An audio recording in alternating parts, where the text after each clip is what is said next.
হরে কৃষ্ণ, জয় জগন্নাথ। জিনিসগুলো দেখে বুঝতেই পারছো তোমরা আজকে আমি ভগবানের প্রসাদে কি দেবো।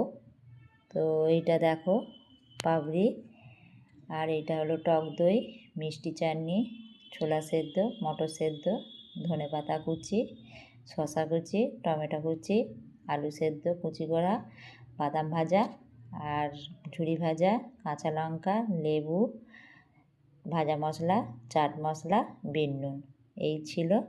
এই দিয়েই ভগবানকে একটু পাপড়ি চাট বানিয়ে দিচ্ছি। ভাবলাম অনেক দিন ধরে প্যাকেটটা পড়ে রয়েছে, পাপড়ি চাটটা বানিয়ে দেওয়া হচ্ছে না, তো মিষ্টির দোকান থেকেই নিয়ে এসেছিলাম পাপড়ির প্যাকেটটা। এখন তো মিষ্টির দোকানে সব কিছুই পাওয়া যায়। মিষ্টির দোকান থেকে নিয়ে এসে আমি ভগবানকে পাপড়ি চাটটা করে দিলাম। আর ছোটো ছেলে গেছে বিয়েবাড়ি, বড় ছেলে ও অফিস থেকে এসে একটু শুয়ে শুয়ে ফোন ঘাঁটছে। আজকে যেহেতু মর্নিং ডিউটি ছিল ওই জন্যে বাড়িতেই আছে, চলে এসেছে দুপুরবেলা। তো ছেলেরা বাড়িতে থাকলে মন্দিরে যেতে ইচ্ছা করছিল না, ভাবলাম মন্দিরে মনে হচ্ছিল যাব, কিন্তু ভাবলাম ছেলে বাড়িতে রয়েছে, এখন মন্দিরে গিয়ে কি করব, ওই জন্য বাড়িতে চলে এসেছি। নইলে দোকান থেকে বেশিরভাগ একটু মন্দিরেই চলে যাই।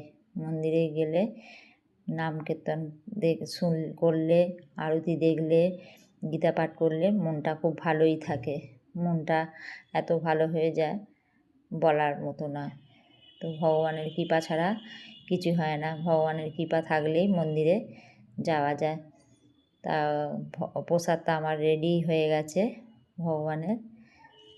তো ছোটো ছেলে মনে হয় 9:30 নাগাদ চলে আসবে, 9টা নাগাদ হয়তো চলে আসবে, জানি না ঠিক।